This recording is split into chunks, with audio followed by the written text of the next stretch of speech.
আমরা দেখব কিভাবে আর্টিফিশিয়াল ইন্টেলিজেন্স বা এআই এবং মানুষের দক্ষতার এক দারুণ সমন্বয়ে ভবিষ্যতের কর্মী বাহিনী গড়ে তোলা যায়। ভবিষ্যতের কর্মদক্ষতার রূপরেখা বা দ্য ফিউচার ট্যালেন্ট ল্যান্ডস্কেপ। শুরুতেই এই চমকপ্রদ পরিসংখ্যানটার দিকে একটু নজর দেয়া যাক। ওয়ার্ল্ড ইকোনমিক ফোরামের মতে 2030 সালের মধ্যে বর্তমান চাকরির প্রায় 22%ই বড় ধরনের কাঠামোগত পরিবর্তনের মধ্য দিয়ে যাবে। এর মানে হলো প্রযুক্তিগত পরিবর্তন এবং ডেমোগ্রাফিক শিফটের মতো ম্যাক্রো ট্রেন্ডের কারণে বর্তমানের অনেক কাজ যেমন হারিয়ে যাবে, ঠিক তেমনি একেবারে নতুন ধরনের অনেক কাজের সুযোগও তৈরি হবে। তাহলে প্রশ্ন হলো, হারিয়ে যাওয়া পদগুলোর জায়গা কারা নেবে?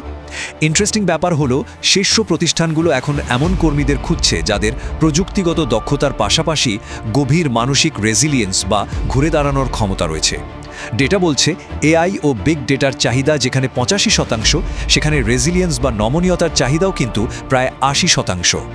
The human and AI age. LinkedIn talent রিপোর্টের এই ডেটাটা সত্যি অবাক করার মতো। ট্যালেন্ট ভেলোসিটি লিডারদের প্রায় 93%ই বিশ্বাস করেন যে এআই এর সর্বোচ্চ ব্যবহার নিশ্চিত করতে মানুষের মানবিক দক্ষতা, যেমন অন্যের বিশ্বাস অর্জন করা এবং প্রভাবিত করার ক্ষমতা, এখন আগের যে কোনো সময়ের চেয়ে অনেক বেশি গুরুত্বপূর্ণ। ঠিক এই কথাটাই খুব সুন্দরভাবে বলেছেন কেপিএমজি ইউএসের head of workforce innovation Edward Sacco. তিনি জোর দিয়ে বলেছেন, এআই ট্রান্সফরমেশন বা রূপান্তর বিষয়টা যতটা না প্রযুক্তির সাথে সম্পর্কিত, তার চেয়ে অনেক বেশি যুক্ত মানুষ এবং তাদের ইমোশনাল ইন্টেলিজেন্স বা আবেগীয় বুদ্ধিমত্তার সাথে। আর জেন এআই একাডেমির ডেভ বার্জ তো রীতিমতো চোখে আঙুল দিয়ে দেখিয়ে দিয়েছেন কেন অনেক প্রতিষ্ঠান ব্যর্থ হয়। তারা চকচকে সব নতুন প্রযুক্তি ঠিকই কেনে, কিন্তু সেগুলো ব্যবহার করার জন্য মানুষের যে প্রবলেম সলভিং স্কিল প্রয়োজন, সেটার উন্নয়নে পর্যাপ্ত মনোযোগ দেয় না।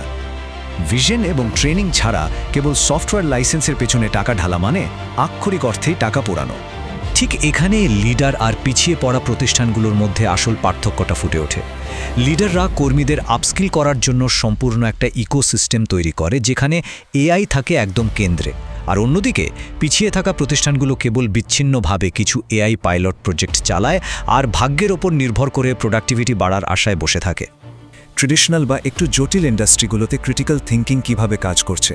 অ্যাডভান্সড ম্যানুফ্যাকচারিং বা সাপ্লাই চেনের কথাই ধরুন।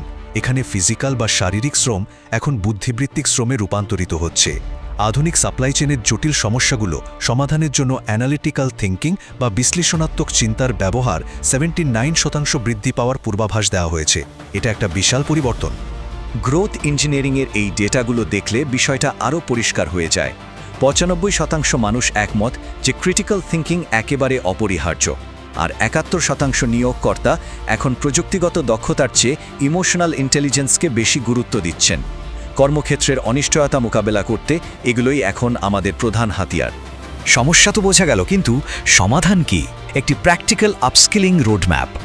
এটি মূলত ওয়ার্কফোর্স ডেভেলপমেন্টের জন্য 4 ধাপের একটা দারুণ ব্লুপ্রিন্ট।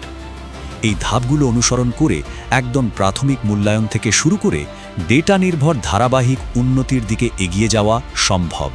প্রথম ধাপটাই হলো ডায়াগনোজ বা নির্ণয় করা। ট্রেনিংয়ের পেছনে 1 টাকাও খরচ করার আগে প্রতিষ্ঠানকে অবশ্যই ভবিষ্যতের এআই চাহিদার বিপরীতে কর্মীদের বর্তমান দক্ষতার একটা অডিট করতে হবে। এর মাধ্যমে আমরা জানতে পারবো ঠিক কাদের আপস্কিলিং বা রিস্কিলিং প্রয়োজন। এরপর আসে ডিজাইন এবং ডিপ্লয় বা নকশা ও বাস্তবায়ন পর্যায়। এই ধাপে লিডাররা ডিজিটাল কন্টেন্টের সাথে লাইন ম্যানেজারদের কোচিংয়ের সমন্বয় ঘটিয়ে লার্নিং পাথওয়ে তৈরি করবেন। আর পুরো প্রক্রিয়াটা লার্নিং ম্যানেজমেন্ট সিস্টেমের মাধ্যমে অত্যন্ত সাবধানে এবং ধাপে ধাপে বাস্তবায়ন করতে হবে। কর্মীদের আপস্কিল করার জন্য হায়ারিং ম্যানেজাররা সরাসরি কিছু নির্দিষ্ট সার্টিফিকেশন প্ল্যাটফর্ম ব্যবহার করতে পারেন, যেমন ডেটা অ্যানালিসিসের জন্য কোর্সেরা বা ক্যাগল, এআই এর জন্য এডেক্স এবং প্রজেক্ট ম্যানেজমেন্টের জন্য পিএমআই। এই প্ল্যাটফর্মগুলো ব্যবহার করে টিমের মেম্বাররা ঠিক সেই দক্ষতাগুলোই অর্জন করতে পারবে যা আজকের মার্কেট সবচেয়ে বেশি খুঁজছে। ওয়ার্ল্ড ইকোনমিক ফোরামের এই চার্টটা দেখুন। যদিও 86% ট্রেনিং প্রতিষ্ঠানের নিজস্ব অর্থায়নে হয়ে থাকে, তবুও কর্মীদের দক্ষ করার ক্ষেত্রে ফ্রি এবং সহজে অ্যাক্সেসযোগ্য প্ল্যাটফর্মগুলোর ব্যবহার দ্বিতীয় সবচেয়ে জনপ্রিয় কৌশল। অর্থাৎ বিশাল বাজেট ছাড়াও কিন্তু কর্মীদের দারুণভাবে দক্ষ করে তোলা সম্ভব। তো আজকের এই বিশ্লেষণ শেষে একটি বড় প্রশ্ন থেকেই যায়, কোনো প্রতিষ্ঠান কি কেবল চকচকে এআই সফটওয়্যার কিনেই তাদের দায়িত্ব শেষ করছে, নাকি 2030 সালের জন্য মানসিকভাবে শক্তিশালী, প্রযুক্তি সচেতন এবং গভীরভাবে মানবিক একটি কর্মী বাহিনী সক্রিয়ভাবে গড়ে তুলছে? ভবিষ্যতের সাফল্য আসলে নির্ভর করছে এই প্রশ্নটার উত্তরের উপরই।